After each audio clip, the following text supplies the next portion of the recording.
जो पिछले हैं अगले हो जाएंगे और जो अगले हैं पिछले हो जाएंगे।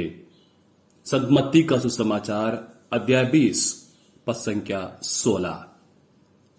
मेरे प्यारे विश्वासियों, इस सुबह के वेला में प्रभु आपको और परिवार के सभी सदस्यों को अपने छत्र छाया में रखते हुए एक नया दिन नए रूप से शुरू करने के लिए कृपा और आशीष प्रदान करें।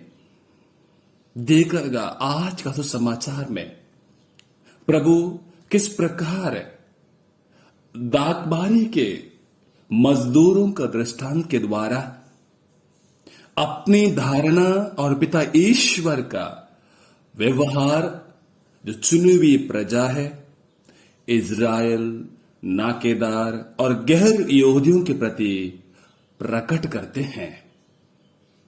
किस प्रकार ईश्वर ने पहले से ही मानव मुक्ति की योजना धीरे धीरे यहूदियों को, इज़राइलियों को प्रकट किया। अंत में उन्होंने अपने इकलौते पुत्र प्रभु यीशु के द्वारा उसको प्रकट किया। हम पढ़ते आते हैं पुराने व्यवस्थान में, नए व्यवस्थान में कि जितनों ने प्रभु को अपनाया, जितनों ने प्रभु पर विश्वास किया, उन्हें मुक्ति प्राप्त हुई, नया जीवन मिला, नया रूप से जीने के लिए कृपा मिली।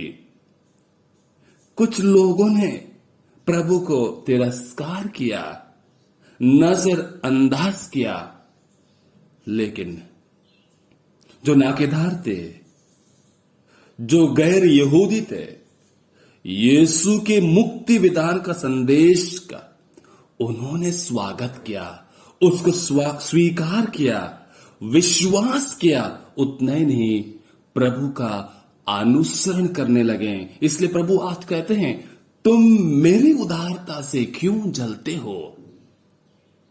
क्योंकि मैं सबसे पहले आप लोगों के लिए आया था, आपको सब कुछ दिया, आप मेरे थे, लेकिन आपने मुझे स्वीकार नहीं किया।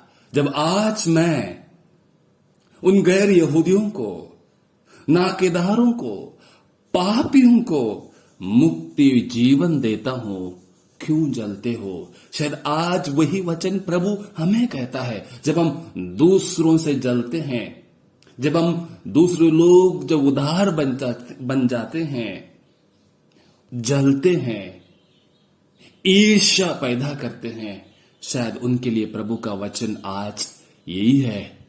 जब हम दूसरों को रोकते हैं उदार बनने के लिए, कोई दूसरों की मदद करना चाहता है, हम उनके रास्ते में पत्थर बन जाते हैं, क्योंकि हम जलते हैं। उनका नाम आगे होगा, लोग उनको पुरस्कृत करेंगे, प्रशंसा करेंगे। मेरे प्यारे भाई और बहनों, आप सबके लिए उत्तर यह है, आज समाचार देता है, तुम मेरी उदारता से क्यों जलते हो? तुम मेरी उदारता से क्यों जलते हो? प्रिय भाई और बहनों, जब अब आज का सुसमाचार मत्ती अध्याय 20 पद संख्या 1 से 16 आप पढ़ेंगे, मौका मिलने पर कृपया पढ़िएगा, और जो वचन आपको अच्छा लगा उस पर बार बार मनन चिंतन करिएगा। शायद प्रभु कुछ संदेश आपको देना चाहते हैं। आपका दिन मंगलमय हो, प्रभु आपको कृपा और आशीष प्रदान करे। आमीन।